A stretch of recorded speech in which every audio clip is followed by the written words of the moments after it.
Happy New Year! What a start it's been. We've been working on a lot of life changes in the Pash house, and I'm not going to outline them all here, but I do want to celebrate my husband for a moment. He has spent the last year researching PhD programs, and I am proud to announce that he was accepted at University of Albany to work on a PhD in curriculum and instruction with a focus on society, equity, and social studies.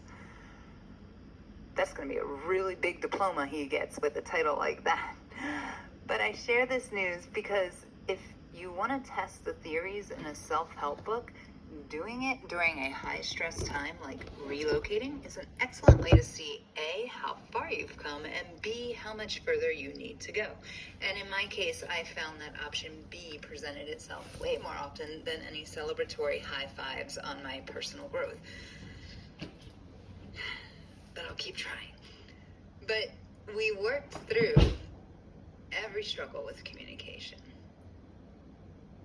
I was telling someone that my daughter said we don't have time to listen to audiobooks on car rides as we are just discussing and hashing out all of our complications that are presenting themselves as we navigate this change. And that's a good thing, right? But it brings me to a concept highlighted in Good Inside. For those of you just joining, that's a book that I'm reading recently, and I'm just bringing insights once a week or so on my thoughts and sharing them with you guys. But Dr. Kennedy stresses the importance of recognizing multiplicity, or the idea that two things can be true in a given situation. It's the idea that two people can experience the same event, but have two drastically different beliefs and emotions surrounding the experience. And that is totally okay, right? We're different humans. But the idea is if two people can accept that both reactions have validity based on individual experiences, then there's more room in that disagreement for respect and compassion. This way of thinking, Dr. Kennedy suggests, leads people away from being judgmental or convincing, and it pushes them to understanding. So I don't know why I have like art on the brain so much recently, but if we went to an art gallery and I tell you that this painting is navy and you say it's teal, what happens if I approach you from a convincing model? Do I have to scream at you? Do I have to show you 50 examples to prove you wrong? Are we still arguing about the color choice and perspectives all the way home? Did we ruin a perfectly good night because I focused on convincing you I was right and not that we understood things differently? I'm hoping most of you are reading this email and not listening to this audio, because I will say in this audio that this example minus the art is probably a way that I've behaved at some point in my marriage or parenting situations. And I'm sure you have too, right? I hope at least one of the 900 of you has experienced this, where you're not listening to the miscommunication or the disagreement. You're trying to convince. So what if, instead of convincing, I had said, I have never seen that shade of teal before. Tell me why you feel this way. How would the night have gone differently? Maybe the person sitting next to me makes house paints for a living and spilled black into blue. I guess that would make navy, so I'm arguing my own point again. But they might have had some experience that I cannot think of at this moment that would make them think that the color that we were looking at is teal and not navy. Two very different colors. But that's okay, because we're not working on convincing, we are working on understanding. See how this works? And can you see how difficult it can get? But if in this situation I had listened and understood, I might not have come out agreeing, but I don't think we would have wasted an evening. I don't think we would have wasted a childhood. I don't think we would have wasted a marriage, right? I mean, that escalated fast. But if we come from a place of convincing, you're invalidating the other person's experience. You are being judgmental. So if we flip this away from art galleries for no purpose and get back to what we do talk about, which is parenting in school, is it possible to be both angry and good, disappointed and good, scared and good? The answer is yes. You can be a good parent but still have a hard time. And that I've pulled pretty much directly from the book. You can be frustrated at your child's missing work and empathetic to the anxiety that led them to lie about turning it in. Your child can hate you for taking away their phone, but also understand the reasons you did it. Now, on that last one, they'll never admit to you that they understand the reasons you did it, but that's another story.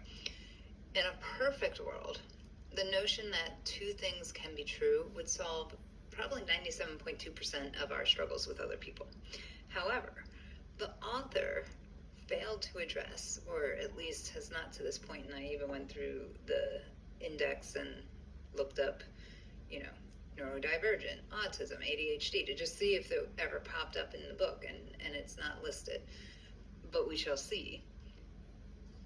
But what happens if a person is unable to understand the concept of multiplicity, or understand that people have different perspectives? Being neurodivergent can mean that a person is very rigid in their thinking, right? You're not breaking that wall. It can be very difficult for them to see other people's perspectives.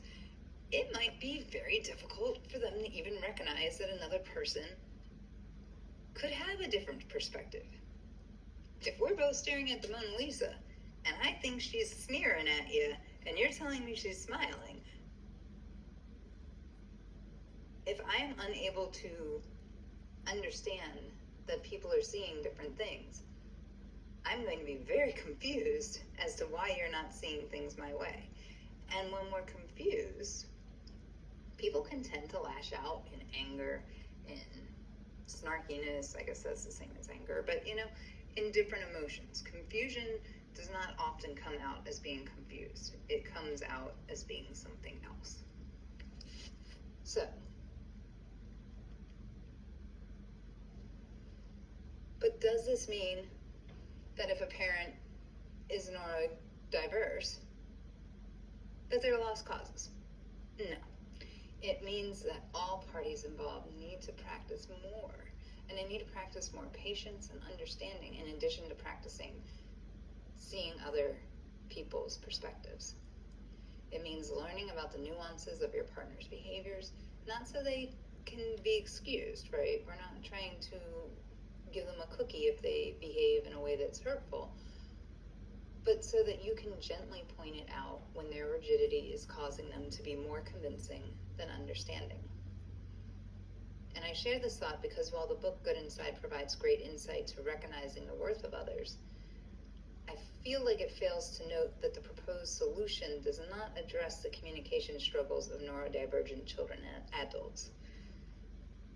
And I get that it's probably impossible to write a book that addresses the needs of every single person, but I do feel like this is kind of worth a ponder. So to understand other people's perspectives, one has to know that another perspective exists. And this book is directed to parents. And that's great, right? Every parent needs a book on something. We all have one thing in common, so let's write a book for parents, right? We all have kids. However you choose to become a parent, you're a parent, this book's for you, right?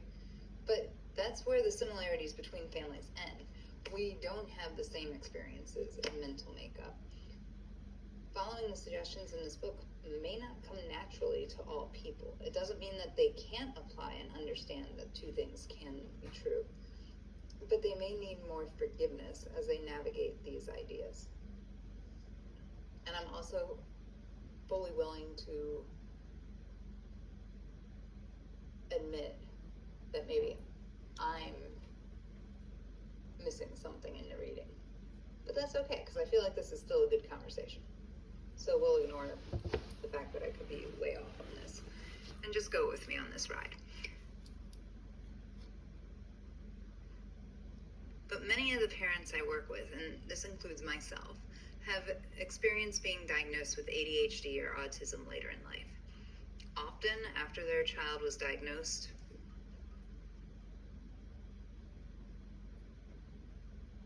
but here's the thing, not one parent that I've met has learned this information about their children or themselves and said, whew, I guess I can stop trying so hard to get my brain to work like everyone else.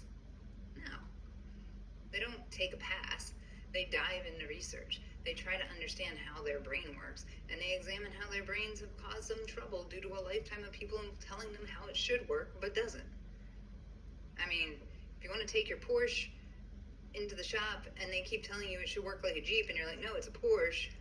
And they're like, no, it needs to work like a Jeep. Like, how's that conversation gonna go?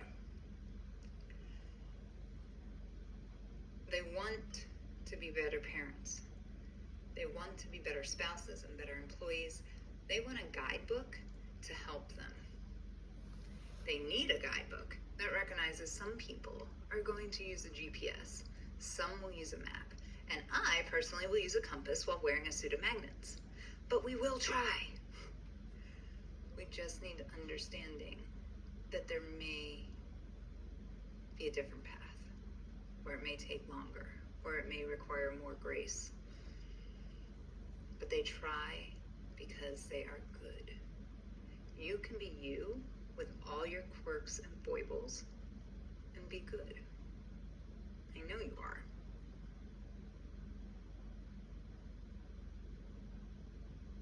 Yeah, I do know you are.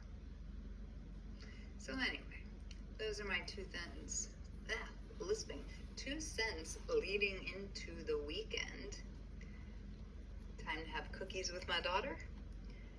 And I want you all to have a lovely weekend and just keep trying.